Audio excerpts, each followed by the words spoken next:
Boa tarde a todos, tudo bem? Muito obrigado aqui por comparecer a mais um evento da Shield. Estou aqui com a Juliana mais uma vez, os que nos encontraram aqui há 3 semanas atrás, 2 semanas atrás aproximadamente.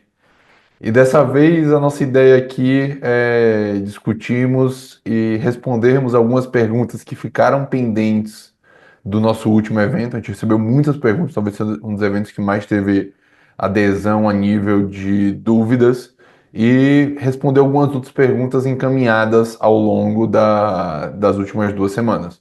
Então, estou com a Ju, vou abrir aqui um pouco a palavra para ela se apresentar também. Boa tarde, gente. Meu nome é Juliana, já conheço bastante gente do último webinar. A nossa ideia é, então, dar continuidade ao último que foi feito já há pouco menos de um mês. Ainda falando sobre declaração de imposto de renda 2025. O programa ainda não saiu, então nós esperamos ainda algumas novidades. Nossa expectativa é até abril, né, até o prazo da entrega da declaração desse ano, acabar fazendo uma série de webinars para ir discutindo justamente as novidades à medida em que elas vão surgindo e as discussões e dúvidas. Então, essa vai ser uma série de webinars de imposto de renda. E obrigada pela presença de todo mundo. Vamos lá. Perfeito. Vamos lá, pessoal. Como sempre, o nosso QR Code está na tela, tá? Então, sempre que vocês precisarem, tiver alguma dúvida, podem nos encaminhar no privado, que a gente pode tentar responder depois. E o nosso Q&A também está aberto ao longo da apresentação. Então, você pode mandar algumas dúvidas que ó, no final aqui a gente vai conseguir responder aqui o máximo possível. Como eu disse aqui, o Q&A é aberto durante o evento, vocês podem aplicar aqui nessa aba que fica logo embaixo do Zoom, que fica Q&A, e mandar suas dúvidas que nós vamos responder aqui e tentar trazer as melhores soluções possíveis aqui nesse mercado de grandes inovações. O nosso QR Code, agora eu vou deixar aqui nos 2 segundos na tela para quem quiser falar, quem quiser dar uma escaneada, e a gente poder seguir aqui com os próximos passos e responder aqui a todas as dúvidas encaminhadas. A Shield, para quem não nos conhece, tá? Então tem algumas pessoas aqui que eu já vi que são novatos em nossos eventos. É uma empresa que presta aqui serviço de assessoria tributária sucessória para pessoa física com investimento no exterior e também no Brasil. Então a gente já participou hoje de mais de 600 estruturações, atendemos 200 clientes de maneira recorrente, além de arquivarmos aqui os tax returns, são as declarações de imposto de renda americano, com clientes em inúmeros múltiplas residências. Então a gente presta todo esse serviço. E além disso, eu acho que muito determinante após a 14754, a gente vai até responder algumas dúvidas aqui, a questão dos balanços offshore que nós também elaboramos com base no regime contábil brasileiro.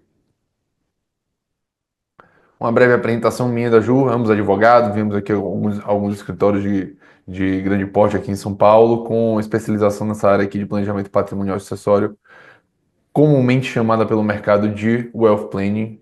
Acho que a Ju pode se apresentar também e falar um pouco mais sobre ela. Também, assim como a Eric, sempre trabalhei com consultoria tributária, um pouco de pessoa jurídica, mais recentemente mais pessoa física. Minha especialização, mestrado e atuação é na área de internacional, então eu dou aula, gosto bastante de falar, então podem mandar perguntas, a gente gosta bastante de trocar figurinhas, trocar ideia. Acho que a discutir aqui a gente tem uma abordagem bem legal, bem prática, né, Eric? Perfeito, vamos lá. Apenas fazendo um disclaimer, tá? O conteúdo aqui apresentado é só para fins informativos e não se destina a substituir nenhuma obtenção de aconselhamento jurídico ou aconselhamento profissional. Então, aqui o objetivo da nossa apresentação não é criar uma relação advogado-cliente, é apenas contribuir com o debate e trazer aqui os melhores insights, as melhores respostas possíveis, a fim do que nós temos aqui hoje em dia, nível de novidades na declaração do imposto de renda da pessoa física. Então vamos lá, vamos começar aqui com as dúvidas enviadas. A gente separou aqui 20 dúvidas aproximadamente. Vamos começar aqui a responder elas. O evento ele deve durar algo em torno de 30 a 35 minutos, além das dúvidas que nós temos aqui no Q&A. Primeira dúvida de todas: como deve ser feito a contabilização dos ativos negociados no exterior? Então, por ativos negociados no exterior, a gente tem por ativos realizados. Como é que funciona efetivamente? No seu ativo da contabilidade, você vai ter os extratos da sua conta investimento contabilizados e sendo marcados a mercado, muito provavelmente, e a contrapartida disso vai para resultado. Indo para resultado quer dizer que vai para o lucro líquido, que deve ser tributado a 15% esse eventual ganho de capital que você teve no exterior, ou não deve ser tributado caso seja alienado com prejuízo. Tem algum insight, Ju, algum ponto aqui que você gostaria de trazer? Acho que é isso mesmo. Os ativos negociados no exterior, a gente tem que olhar qual que foi o evento de realização. Então, eu negociei, vendi e comparar com o custo. E essa diferença vai ser capturada no balanço. Se é que ainda não foi capturada antes, né? Então, a mera valorização pode ter sido capturada pela contabilidade antes. Então, nesse momento, assim, reconhecendo por um regime de competência, você vai ter o reflexo, como o Eric falou, no resultado da pessoa jurídica. Perfeito. E a gente já tem acompanhado aqui alguns balanços sendo elaborados, e a gente costuma não falar tanto de investimentos, mas a gente vai falar do contábil, que aqui tem uma interpretação e uma interseção com os investimentos, né? 2023 foi um ano de muitos prejuízos. 2022, 2023 foi um ano em que, via de regra, que o mercado americano, os clientes, eles têm o maior tipo de ativos. E foi um ano que teve muitas desvalorizações. Então, na marcação ao mercado, a gente teve muito prejuízo acumulado até 31 de 12 de 23. E 2024 foi um ano de recuperação desses ativos.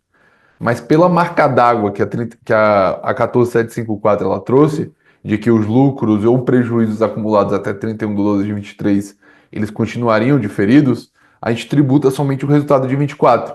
Só que 24, muitas vezes, quando a gente faz um net, né, entre o prejuízo ou lucro acumulado e o lucro que se teve em 2024, praticamente é um jogo de soma zero. Só que o cliente ele teve essa evolução patrimonial, essa volta a valor normal, valor justo dos ativos, e ele vai ter uma tributação aqui, infelizmente. Eu já tenho acompanhado isso aqui em algumas contabilidades nas demonstrações financeiras que a gente está fazendo das entidades controladas no exterior.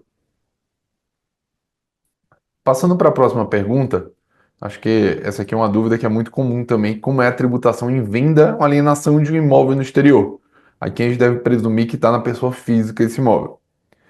Em estando na pessoa física, você tem que tributar dois pontos. Primeiro, não é a alíquota de 15%, é a alíquota de 15 a 22,5%, porque não é a aplicação financeira, ou seja, tem regras específicas para ganho de capital, e a gente vai para a regra geral. Então, 15 a 22,5%, além da valorização ao valor de mercado, além do que a gente chama aqui do segundo proxy de aceleração, que é a valorização do câmbio entre a época que você comprou, o câmbio da data que você comprou para a data que você vendeu. Então, às vezes, você comprou um imóvel de US$ 1 milhão, com o câmbio valendo 2. Vendeu um imóvel pelo mesmo US$ 1 milhão, com o câmbio valendo 5. Você tem que tributar somente a variação cambial positiva. E a venda de imóvel no exterior é uma regra que não foi alterada pela 14754, então continua sujeita às regras de apuração do ganho de capital que já existiam antes, inclusive o programa de apuração de ganho de capital. Então, declara o ganho, elabora o demonstrativo e emite o DARF para pagamento até o mês seguinte à operação. Não é a apuração anual igual acontece com ativos financeiros, por exemplo. Perfeito, João. Agora, para a terceira pergunta. Se eu tiver conta corrente comum no exterior e depois de alguns anos transferir para o Brasil, a variação cambial ela será tributável? Então, essa questão de trazer para o Brasil é muito uma falsa crença das pessoas, porque o imposto de renda é o que a gente chama, ele incide sobre o regime TBU, que é a tributação em bases universais. Então, independe de repatriação, depende de você trazer para o Brasil ou não o recurso, a mera disponibilidade na sua pessoa física, ela é fato gerador de tributação. Mas aqui nesse caso a gente vai cair numa exceção, porque a variação cambial de conta corrente, ela está isenta de tributação. O que que você tem que fazer quando você for declarar seu IR? Tem uma conta em 31 de 12 de 2023 com US$ 100. E essa mesma conta em 31 de 12 de 2024 com os mesmos US$ 100, esse delta de valorização do câmbio entre cada data tem que ir para a ficha de rendimentos isentos e não tributáveis para garantir essa variação cambial isenta de tributação. Feita. Essa conta corrente comum é uma conta corrente, a gente está entendendo aqui que ela é aquela conta que é não remunerada, né? Então é um depósito que Isso. fica parado. Se a gente está falando de conta corrente remunerada, a gente vai ter o mesmo tratamento de aplicações financeiras, e aí sim já vai ter a tributação da variação cambial a qualquer realização de um rendimento desse valor depositado no exterior. Perfeito. E aqui vamos para a próxima pergunta, tá? Como serão declarados os rendimentos das aplicações financeiras no exterior? O IR recolher terá campo próprio na DAA. A DAA, para quem não sabe, é o imposto de renda, tá? Que se chama muito comum de declaração de ajuste anual, até o que está na legislação. A gente não sabe ainda, tá? Mas é muito provável que tenha algum campo específico para o exterior e aplicações financeiras nessa DAA que deve ser divulgado no dia 15 de março agora. Então, o programa do ganho de capital ele já foi divulgado, a gente já chegou a analisar o programa do ganho de capital e é muito provável que tenha um programa específico para o exterior na próxima declaração de ajuste anual, que vai ser divulgado daqui a 2 a 3 semanas na declaração de ajuste anual. E aí você vai colocar, deve ter alguns inputs que você vai ter que preencher, nível de custo de aquisição, eventual câmbio, por quanto você vendeu, e o programa ele deve gerar ali de uma maneira mais automatizada. Pelo menos essa é a minha expectativa. Eu tive a mesma expectativa lá no Abex, que fosse algo mais automatizado e não foi tanto. Então, não sei se a Ju tem algum outro ponto de vista por aqui. Uma outra questão, assim, independentemente do programa, o que a gente tem recomendado e discutido bastante é de quando for a aplicação financeira mantida diretamente na pessoa física, uma coisa muito importante é manter um controle. Porque como a aplicação financeira é tributada no líquido anual, então a gente vai poder compensar perdas ao longo do ano, é importante que o contribuinte consiga olhar nos extratos todas as realizações do ano para justamente fazer uma, como se fosse uma contabilidade, né, apartada e depois ter as informações para disponibilizar no programa da Receita. Mas esse controle paralelo é muito importante. Perfeito. Acho que não só isso também, né? Porque, dando um exemplo aqui específico sobre esse assunto, os extratos é que a gente tem que muito puxar os extratos junto ao banco que tem o que a gente chama do transaction detail, que é todas as transações que vão ter lá. Então, vai ter um crédito de determinado ativo, que vai cair a título de um bonde, vai cair um dividendo, um ganho de capital realizado. Então, você puxando esse extrato, a maioria dos bancos eles detêm esse extrato, e aí você vai conseguir planilhar aqui todas as suas operações. Próxima pergunta. Impostos pagos sobre dividendos no offshore. Vai ser abatido 100% do valor a pagar aqui no Brasil? A nomenclatura aqui deve estar um pouco não convencional juridicamente, mas a gente está entendendo aqui que eu vou compensar 100% do imposto que eu paguei lá aqui no Brasil. Para as pessoas que não têm tanto conhecimento, os dividendos pagos no exterior, então os dividendos que você recebe do exterior, muito comum nos Estados Unidos, está sujeito ao withholding tax de 30%. É o imposto de renda retido na fonte. E aqui no Brasil, você paga 15%. Então, se você recebe US$ 1.000, aqui no Brasil você vai ter que pagar 150, só que lá você já pagou US$ 300. Você vai poder compensar até o limite do imposto brasileiro. Eventual acréscimo a isso não fica como um crédito para você. Você não vai poder utilizar disso. De fato, é 30% de imposto. Tem que estar dentro da sua estratégia de rentabilidade, essa questão aqui é tributária. Vamos lá, vamos passar para a próxima pergunta agora. Os prejuízos a serem compensados no futuro serão controlados na moeda do balanço ou em reais, com base na cotação de 31/12? Ju, eu vou deixar essa para você. Até porque essa foi uma das minhas perguntas durante as nossas discussões recentes. É, os prejuízos eles vão ser compensados na moeda do balanço, ou seja, se a gente está em dólar, apurando lucro em dólar, a gente vai ter um prejuízo em dólar para compensar com eventuais lucros em dólar no ano seguinte e converter para reais quando for tributá-los, no 31/12. O que acontece, que a minha dúvida, na verdade, é como que eu controlo esse prejuízo. É como se fosse ter uma parte B, um LALUR da pessoa física. Então, eu vou ter um balanço e vou ter um outro controle em que eu vou dizer, eu tive prejuízo, vou guardar esse prejuízo para compensar nos anos seguintes em que eu tiver lucro. Mas esse prejuízo é apurado em dólar, eu não converto para reais, senão eu ia até perder no câmbio de um ano para o outro, eu ia ter uma compensação que ia ficar um pouco desencontrada, né? Então a gente entende e que se deve controlar em dólares Perfeito, estou de acordo.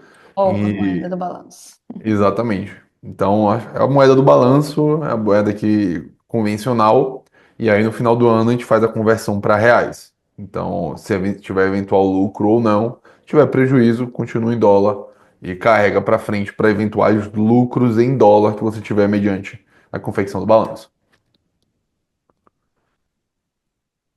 E aqui um outro ponto: como registrar os dividendos e juros recebidos no ZEUA ao longo de 2024 na declaração de 2025? Aquele ponto que a gente falou, acho que é muito interessante você ter uma planilha de controle ou eventual prestador de serviço detém essa planilha de controle para que você planilhe todos esses rendimentos que você recebeu, mediante a apuração da data de recebimento de cada rendimento desse, para o recolhimento de imposto somente na próxima declaração do imposto de renda. Então, o que foi que ele fez? Ó, o imposto que você pagava o Carnê-Leão era até o último dia útil do mês subsequente. O legislador ele deu uma simplificada nisso e falou: ó, você só vai pagar no próximo ano, junto numa única leva. Mas é muito importante que você tenha em mente que a apuração, ou seja, a conversão dos seus rendimentos, ela tem que ser aqui dia a dia, sempre que você for recebendo, você vai ter que convergir para o dólar. Vamos passar para a próxima pergunta. Detalhar compensação de ganhos e perdas em ativos no exterior. Pode misturar dividendos, ganho de capital e outros rendimentos? Então, sim, para aplicações financeiras. Então, se tiver na física, é aplicação financeira com aplicação financeira. Tudo que você tiver, receber um dividendo de 100 dólares e vender um ativo com prejuízo de 100 dólares, o seu net é um jogo de soma zero. Então, vai ser zero e você não vai ter imposto a pagar. Mas se você tem em algum momento na física um ativo, uma aplicação financeira e vende um imóvel, o imóvel já teve lucro e a aplicação financeira teve prejuízo, você não consegue compensar porque não são os mesmos ativos, não são a mesma classificação. E um complemento, que é uma coisa interessante, uma novidade da legislação, é que a definição de rendimento de aplicação financeira é um pouco ampla. Então, ela vai cobrir não só o que a gente entende como efetivos rendimentos, ou seja, rendas sendo pagas como juros, dividendos, mas também os ganhos de capital na venda de ativos. Então, venda de cota, venda de ação no secundário, né, de não controladas. Então, esses tipos de venda de ativos que sejam consideradas aplicações financeiras também entram nesse grande guarda-chuva de compensação. Eu só Perfeito. posso carregar de um ativo de aplicação financeira para uma controlada, por exemplo, quando tenho excesso de perdas. Então, se todas as aplicações financeiras mantidas diretamente na pessoa física resultarem em um valor negativo, eu posso compensar esse prejuízo com eventuais lucros da minha controlada. Mas, via de regra, a gente vai apurar primeiro aplicações financeiras e separadamente controladas. Perfeito. Próxima pergunta. Essa aqui talvez um pouco mais complexa, né? Quero usar o NBC-TG 1001, mas físico vai autuar dado pergunta 32 do Q&A de abril de 2024. Como devo proceder? Mandado de segurança ou outra via?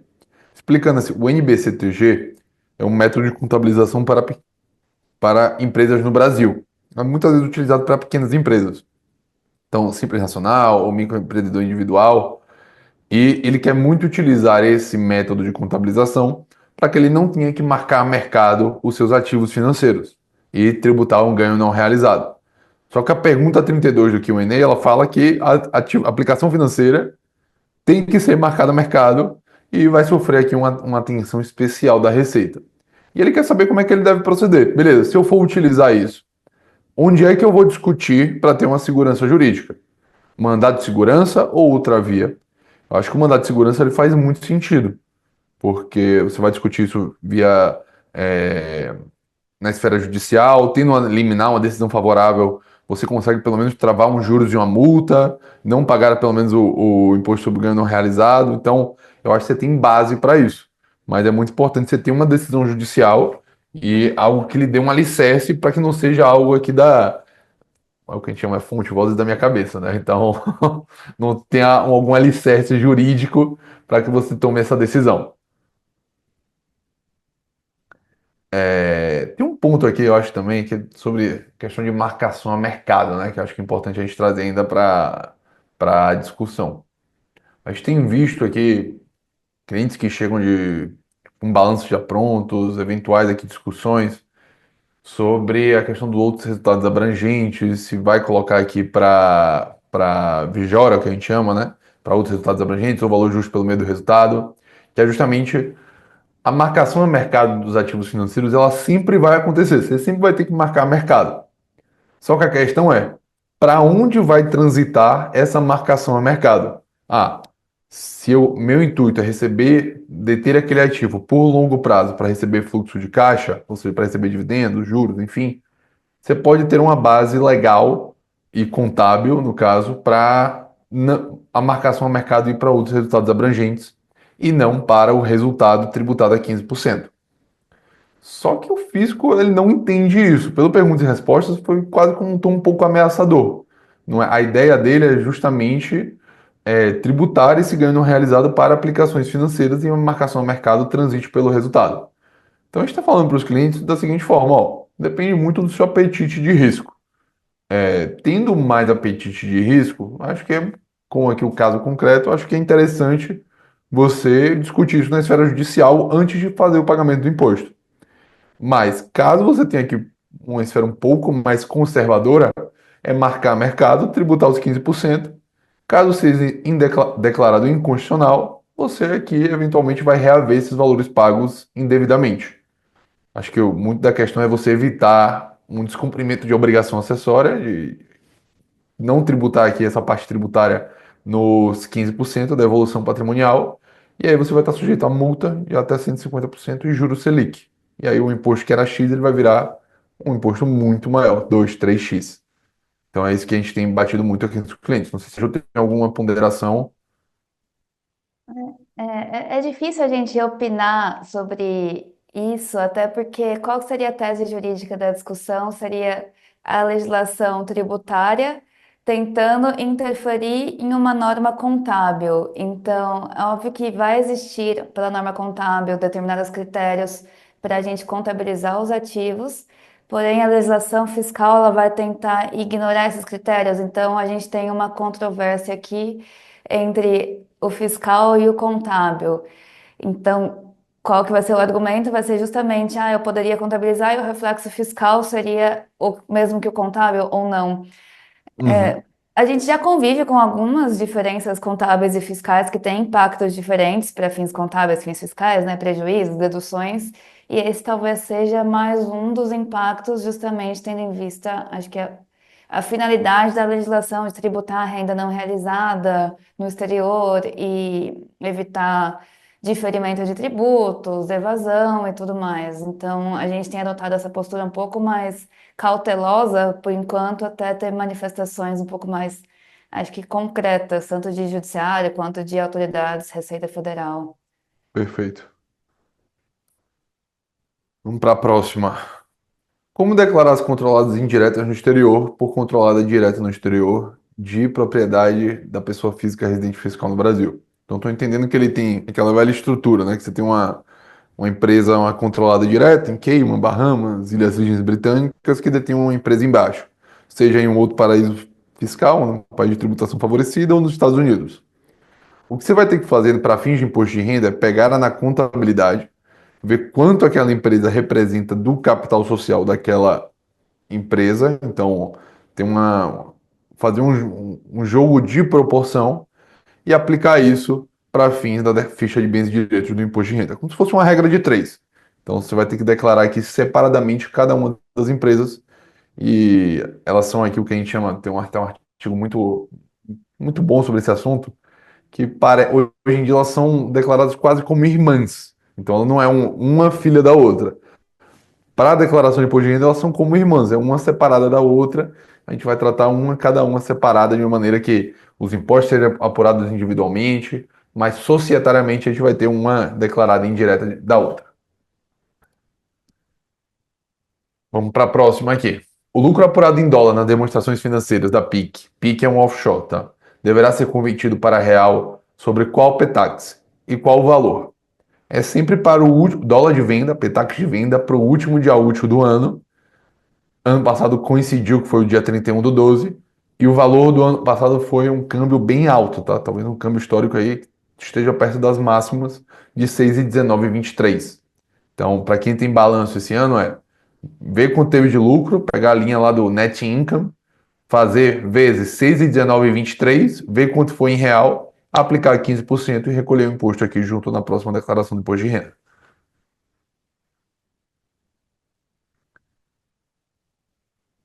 Próxima pergunta. Qual a data para a Receita disponibilizar os formulários para a declaração 2024-2025? Teoricamente, não há nenhuma obrigação legal. A gente espera que no dia 15 de março, quando o prazo esteja aberto, que a gente já tenha os programas, já esteja familiarizado para poder fazer aqui a correta declaração e iniciar o quanto antes.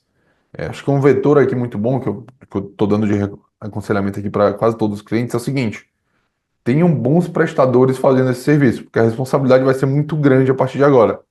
Então, imposto de rendas, contabilidades, confie nos seus prestadores, saiba quem são as pessoas que estão ali para que elas estejam próximas de você, que consiga explicar o balanço, consiga explicar qual é a melhor forma ali da contabilização, para evitar que uma tributação por erros, às vezes que poderiam ser resolvidos antes de a gente entregar aqui os formulários. Passa para a próxima pergunta aqui agora. Essa aqui eu vou deixar para a Ju. Ju, é com você. Sinta-se à vontade. Vamos lá. Aumento de capital através da conferência de investimento, uma startup, é necessário apurar a variação cambial e recolher o IR caso positivo. Vamos desenhar aqui a estrutura. A gente está entendendo que a gente tem uma pessoa física residente no Brasil que tem um investimento numa startup. Então, imagino que no exterior, e tenha uma controlada offshore, a gente vai colocar uma aportando na outra. Essa operação ela tem que ser feita a valor de mercado. Óbvio que tem alguma discussão sobre o aporte de ativos a custo ou a mercado em uma controlada, mas se a gente for levar ao pé da letra a legislação, a gente vai ter que fazer essa contribuição a valor de mercado. Sendo feita essa contribuição a valor de mercado, a diferença entre custo histórico e o valor de mercado na data da operação então, seja o PL, seja inscrita de startup, uma valuation, algum laudo, se a gente tiver essa diferença, vai ter um ganho de capital positivo, que vai ser realizado e vai ter que ser tributado como ganho de capital, ou seja, 15 a 22,5, sendo recolhido o DARF até o mês seguinte. No último webinar, a gente trouxe até um exemplo ilustrando isso, acho que quem tiver acesso ao vídeo pode voltar lá. Tem algumas discussões se é realmente 15 a 22, se é realmente obrigatório adotar o valor de mercado, mas vamos adotar essa regra geral. Agora, e o ganho de variação cambial? O ganho de variação cambial também você tributa na realização. Se eu estou fazendo um aporte pelo valor de mercado, eu estou realizando esse ativo também, trocando de mãos, trocando de titularidade e realizando a valor de mercado. Então, a gente entende que sim, se tiver uma variação cambial positiva entre o custo que eu tinha nessa startup e o valor que eu vou colocar, né, desconsiderando o valor de mercado, mas o custo que eu vou reconhecer nessa offshore em decorrência do aumento de capital, também, se eu for refletir na pessoa física, eu vou ter que tributar essa variação cambial. Perfeito, acho Algum que é isso mesmo, comentário, Ju. Eric? Acho que é isso, né? Vai ter que recolher os dois, tanto a variação quanto o valor de mercado, se a gente for assumir que a operação É. vai ser feita dessa forma. O ponto aqui que eu acho que eu sempre tento trazer em diferenciação, muitos clientes perguntam, física e jurídica. A física, você sempre vai ter um pró e tem um contra. O pró é o seguinte, tirando aqui parte sucessória, todos esses pontos. Na física, você tributa a variação cambial, então a cada rendimento, então são dois vetores de aceleração na tributação. E na jurídica, ou seja, você tem um offshore, tem um LLC, enfim, você só vai tributar o ganho efetivamente em dólar, mas você tributa a evolução patrimonial, você tributa o que os ganhos não realizados pela nova legislação, que pode vir a ser alterada nos próximos anos, meses, enfim, pode ter aqui novidades jurisprudenciais. E até o seu custo nessa offshore que você está aportando vai ter que ser controlado de forma diferente. Então, se eu fiz uma remessa no passado, eu tinha um câmbio mais baixo, aí na data desse aporte eu tenho um novo câmbio, né? Então, essa variação cambial positiva que eu tributei, ela vai considerar para o meu novo custo proporcional àquele meu câmbio médio histórico que eu uso depois para retiradas e vendas. Então, é um Exatamente. novo custo, eu tenho que tributar para ter acesso a esse novo custo, né? Você tem que ter sempre as duas pernas da operação para fechar e não ficar nenhuma ponta solta. Perfeito, Ju, isso mesmo. E agora, já passei aqui para a próxima pergunta, a gente vai falar qual a diferença de RSUs para stock options no que diz respeito a carnê-leão e pagamento recebido no exterior. Mas teve um julgado recente do STJ, no qual esse julgado recente, ele discorreu que o vesting das stock options, desde que você pressuponha que a natureza mercantil, ou seja, onerosidade, voluntariedade e risco na compra das ações, não configura como rendimento e, portanto, não tem que ser tributado. Só é tributado a venda dos ativos pelo ganho de capital futuramente, na alíquota de 15%. RSUs é um pouco diferente. O recebimento de RSUs é enquadrada como remuneração. Sendo enquadrada como remuneração, você recolhe 27,5% no recebimento das RSUs e em eventual venda, você recolhe aqui mais 15% a 15% se for aplicação financeira do recebimento dessas RSUs. Então é um ponto aqui que é importante trazer à tona que, mesmo sendo aplicação financeira, às vezes você pode estar recebendo essa aplicação financeira em forma de remuneração, e aí você vai ter que recolher o 27,5%, no caso de RSUs. Stock Options, por esse último julgado, nos parece aqui tem mais base jurídica para defender que não é necessário o recolhimento para isso, mas na venda você vai ter que recolher no ganho de capital. RSUs, carnê-leão no recebimento, ganho de capital na venda. Stock Option, tem base jurídica para defender o não recolhimento do carnê-leão, mas o ganho de capital ele vai ter que recolher. Para a próxima pergunta. Como calcular o lucro auferido no exterior à luz da Lei 14.754 para fundos exclusivos, ainda não classificados como opaco ou transparente? Ju, essa é contigo enquanto eu respondo aqui o Q&A, tem algumas dúvidas aqui já presentes. Fundo exclusivo, a lei ela vai tratar entidades controladas no exterior como aqueles entes personalizados ou não. Então, fundo exclusivo também provavelmente vai ser aqui considerado nessa situação uma entidade controlada no exterior, que vai estar sujeita à tributação automática de 15% anual, independentemente de distribuição, artigo 5º da lei. Ainda não classificados como opaco ou transparente, então se esse fundo ele já existia em 31 de 12 de 2023 e não foi feita a opção você tem que marcar lá na declaração de ajuste anual, na ficha bens e direitos, se você gostaria de tratá-la como transparente. Se essa opção não foi feita, essa opção era irretratável, irrevogável, então ele está sendo tratado automaticamente como opaco. Ou seja, a regra é opaco a não ser que tenha sido feita a opção pela transparência. Se ainda não foi classificado, eu posso dizer, então ele foi constituído, por exemplo, em 2024, ao longo do ano. A opção vai ser, de acordo com perguntas e respostas, realizada na primeira declaração de ajuste anual relativa ao ano em que foi adquirido, constituído aquele investimento, aquela entidade. Então, se é um fundo novo, dá para considerar como opaco ou transparente agora na DAA. Perfeito. Indo para a próxima aqui. Recebendo dividendos, tive 30% retidos. Aqui paga 15% sobre o ganho. Posso usar os 15 retidos a mais para bater o de ganho de capital? Imagino que seja isso. Não pode, você sempre vai ter um limite para você poder fazer a compensação. O limite é sempre os 15%. Não dá para o imposto americano financiar o imposto brasileiro. Então é os 15%, os outros 15%, infelizmente, não há muito o que fazer. Tem que pensar que sempre tem um país que tributa primeiro, então é a fonte de onde saíram os dividendos. Os Estados Unidos têm o poder de tributar os 30% primeiro. 30% sendo a maior alíquota, ele vai ser o nosso teto aqui de tributação. O Brasil, como o segundo a tributar, tributa os 15%, mas ele não vai receber essa receita, porque ele vai poder deixar compensar. Ou seja, entre Brasil e Estados Unidos, por ser a fonte, levou essa receita tributária. Perfeito. A tributação sobre receitas financeiras de offshore serão aquelas realizadas pelo resgate ou pelo preço de mercado em 31/12? É aquela questão que a gente acabou de comentar. Depende do seu método de contabilização, do seu apetite de risco. Se tiver aqui algo mais conservador, não quiser sofrer autuação do fisco, que vai discutir isso na esfera judicial, a gente recomenda que seja marcado a mercado e, sendo marcado a mercado, recolhe 15% de imposto sobre ganho não realizado e, eventualmente, espera uma solução de consulta, jurisprudência sobre o assunto para poder discutir. Sempre falo com os clientes aqui que tem um pouco de cautela, né? Ninguém sente o fundo do mar e já mergulha com as duas pernas. Então, você sente ali, vê como é que vai funcionar, A depender que em 1, 2 anos a gente deve ter jurisprudência sobre o assunto. E aí você consegue ter aqui mais segurança jurídica para como trilhar aqui o seu caminho. O lucro não realizado de entidades controladas deve ser tributado? Acho que foi exatamente essa pergunta que a gente acabou de responder agora.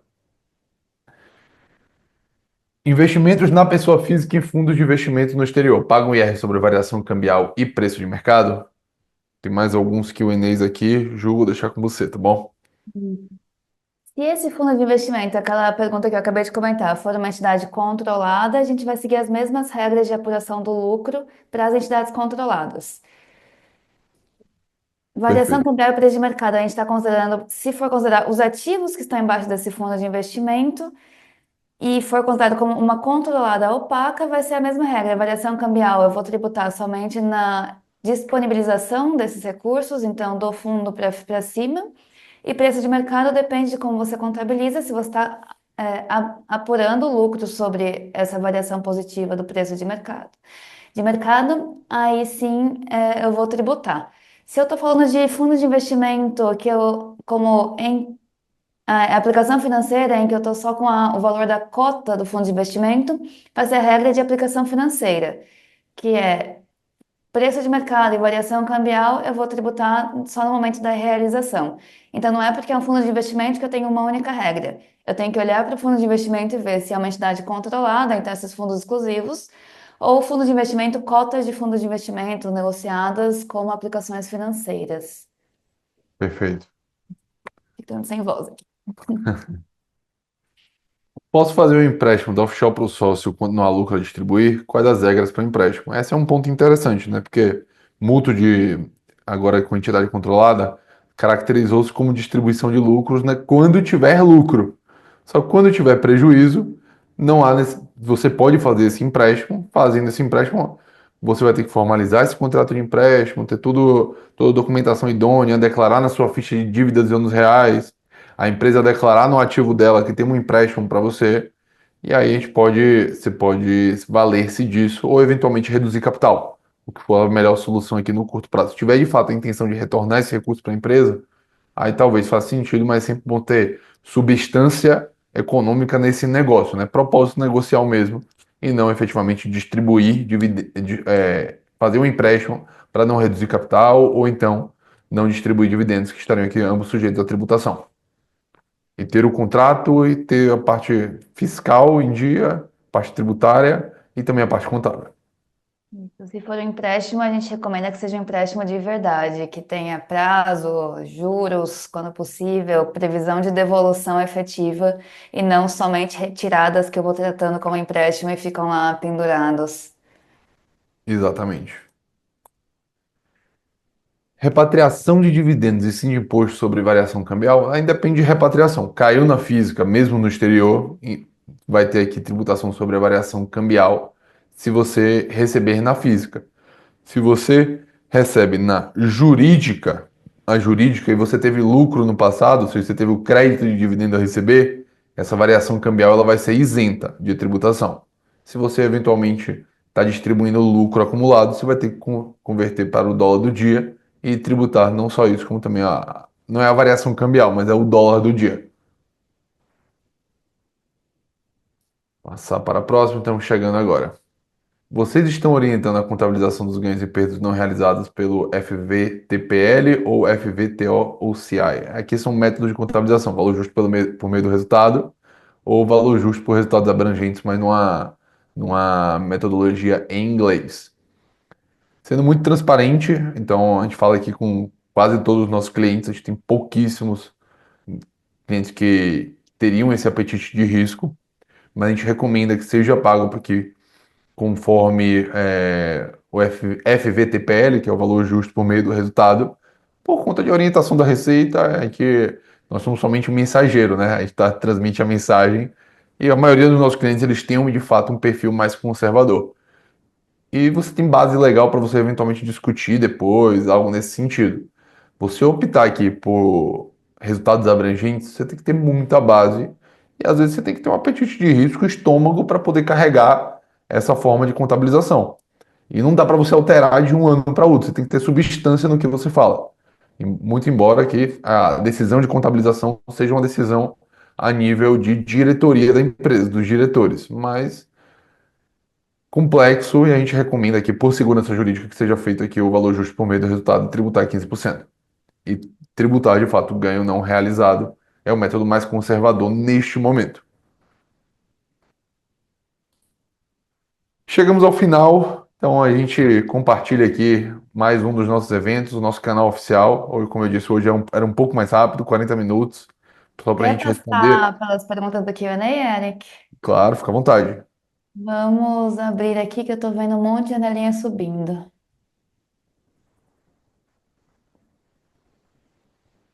Temos reinvestidos. Vitor, como declarar ganho de capital proveniente de venda de ações ETFs? Como calcular o imposto? Então, venda de ações ETFs vai entrar na regra de rendimentos de aplicação financeira, que são esse net dos 15% sobre todos os rendimentos do ano. Então, a gente não calcula separadamente, a gente vai considerar os ganhos, perdas de todas as aplicações no ano, e estamos esperando o programa para ver se vai ter alguma ficha à parte, um programa à parte, mas é aquilo que a gente já comentou durante a live, que é manter o controle para a gente saber qual que vai ser o valor no final do ano para ser tributado. E mais, eu vi que o Eric já respondeu algumas escritas, né? Então eu tô com alguns pedacinhos de perguntas aqui no chat. Caso eu tenha, a pergunta do Bernardo, caso eu tenha ativos na pessoa física com prejuízo, posso vender o mesmo durante o ano e recomprar o mesmo para diminuir os lucros a serem pagos no ano. Se eu entendo bem, a pergunta do Bernardo é: eu posso realizar esses prejuízos não realizados na pessoa física, né? Então, o que o Eric acabou de comentar, a vantagem de eu investir na pessoa física diretamente é justamente não estar sujeito às flutuações pelo período de competência, mas sim tributar na efetiva realização. Então, a gente tem Exatamente. visto, comentado um pouco sobre justamente essa gestão mais ativa, mais próxima da carteira. Se eu estou vislumbrando um potencial ativo com perda, né, com desvalorização, eu posso justamente realizar essa perda e aproveitar para compensar com eventuais outros ganhos que eu tiver ao longo do período. A gente não vê nenhum problema, sim, uma estratégia assim de interessante para aproveitar mesmo. É, se você tiver esse acompanhamento aqui mais próximo, de fato, é muito interessante que você realize. Pô, estou prevendo um lucro e aqui eu tenho uma perda, quero me desfazer desse ativo, já quero comprar outro, sabe? Quando você cansa daquele ativo, fala, pô, não aguento mais ver isso na minha carteira. E você sabe que você vai ter outro com lucro, talvez seja muito importante realizar esse ativo e computar, contabilizar aquele prejuízo. E aí, eventual lucro, ele vai ser compensado.